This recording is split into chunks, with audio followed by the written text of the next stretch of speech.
There we go. Hello, everybody. It is now 12:30, and I'm starting my LinkedIn Live because I just had to get connected to you all because it's World Creativity and Innovation Day. And honestly, this is the perfect holiday for me. It's right in my wheelhouse. Love to talk about creativity and innovation. Love to bring it into the work that I do. I'm often brought into organizations to help leaders and teams be more creative and more innovative, more connected. So, in honor of the holiday, I've decided to hop in for a LinkedIn Live, and I appreciate anybody who's here with me. And yeah, it's very exciting. So, I've been thinking a lot about this idea that leaders say they want more creativity, they want more innovation. But what I see over and over again is that leaders are unintentionally shutting it down. And for those of you I haven't met yet, hello, I'm Marcy Fortnell. I work with leaders and their teams to create more connection, better communication, superior collaboration, and yes, more creativity in how they work together. But instead of just talking about it, I want you to experience it with me. So if you would, please grab a piece of paper, a printer paper, nice paper, and a Sharpie. It can be a thick one or a regular one. And if you have some colored markers or pens or anything like that on hand, anything at all, pull that out too. No artistic skill required. This is not about how it looks. We're just going to have an experience together because by drawing and by experiencing creativity, I think we'll be able to connect to how to bring it out a little bit more. So, what I want you to do is start by drawing some lines across your page, some nice curvy lines across your page like this. Okay? Do whatever you want, have them intersect at different places. If you find that you have some blank areas, you might want to draw some shapes. Have them flow and intersect. I'm going to draw some circles, and this is about where I am. And I want you to do this while I'm talking, okay? We're just going to experience a little bit of creativity together. Now, where those lines intersect, I want you to smooth that out. Smooth it out and darken those intersections. Smoothing and making those sharp lines curvy is really very satisfying. I did a little bit while I was writing what I wanted to talk to you all about. So you're just going to smooth out all the intersections once you get your lines and your shapes engaged. Okay? Excellent, excellent. We're going to keep going while you do your art. I'm going to keep talking. So what we're doing right now is an activity is a really good example about how creativity works, because creativity isn't really about talent or ability, it's about the conditions that we create. And so in the 10 minutes that we're together today, I want to allow you to have some time to just experience, innovate, create. Okay. So one of the things that I see that really gets in the way of encouraging and building a culture of creativity is making it wrong, right? And people need to feel safe in order to be creative and be explorative. So, quick check. If I told you this had to look good or even perfect, would you be drawing the same way? Probably not. And that's exactly what happens at work. It happens everywhere. We invite people to share their ideas into the room. And the first thing that happens is that those ideas get judged. I was on a board meeting last night, perfect example. People were throwing out ideas about what we could be doing, and almost immediately, leaders in the room were saying what was wrong with them, critiquing. And creativity and ideas just kind of shut down. I mean, why bother if people are going to have a problem with it? It's easy to critique, and so people do. And then people stop offering ideas. Instead of yes, but what you could do is try yes and. Try curiosity instead of critique and acknowledge the people who take the risk and share the ideas. That's how to create a safe space that people can brainstorm or innovate or just generate new thinking.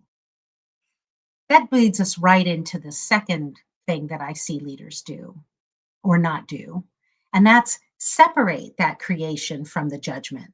So right now we're just drawing. We're not evaluating, we're not critiquing, right? Each of you is just enjoying the movement of drawing on your page. But most teams try to brainstorm and judge at the same time, and that kills creativity instantly. So, what I recommend is you set a block to brainstorm without judgment. Let those ideas flow, do yes and, build on them, and then have judgment. I played this really fun innovation game with the team at one point. It's called an innovation relay, where everyone writes an idea on a paper, and that paper gets passed to the next person who adds to it. And so the ideas pass until you have as many developed ideas as you have people. And only after this fast moving and creative experience do you get to judge which are the best, which should move forward, which should not move forward. And sometimes it's elements of that, but just that dedicated creation time, generation time without the judgment or making that separate, really positive. The next thing I want to tell you about or suggest is that you slow down the rush to solution. This is something I see all the time in my works and with teams.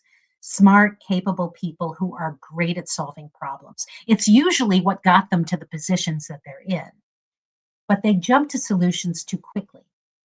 If I rushed you right now and said, finish your drawing in 10 seconds, you'd probably just scribble and just to finish it.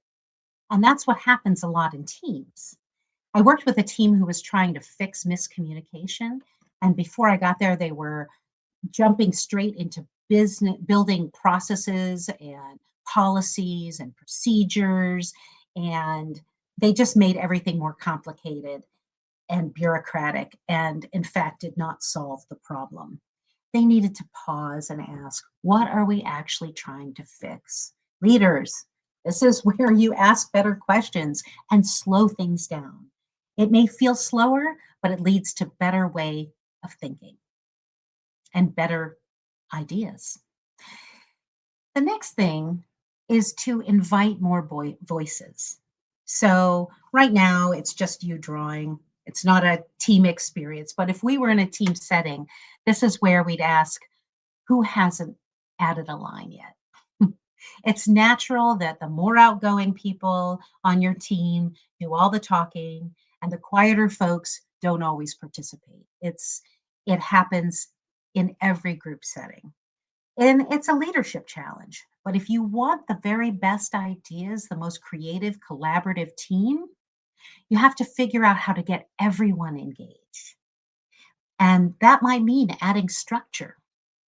So instead of just letting whoever picks up the whiteboard marker take over, right, you might add structure where everyone takes a turn. Or you might have small groups that have quieter conversations and deal with the challenge and then present to the larger group. Um, or maybe you give people time to think in advance and generate their own ideas. Those are some tips that really help draw out our quieter perspectives. And because creativity doesn't come from the loudest person in the room, it comes from the range of people in the room. If only a few people are talking, you're not getting your best thinking. And lastly, I would say that you should create space, right? This took only a few minutes, right? I'm guessing your brain already feels a little different from drawing, but most teams don't even give themselves this much space. Back to back meetings, packed agendas, and then at the very end, in the last couple of minutes, right? Any creative ideas before we wrap up? Well, you need to protect time for exploration, not just execution. Design your meetings with actual thinking space. Don't expect breakthrough ideas in the last 5 minutes at the end of the agenda.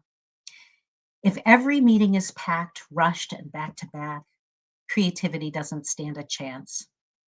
Creativity needs a little breathing room. So here's the thing, creativity isn't something you demand from people, it's something you design for.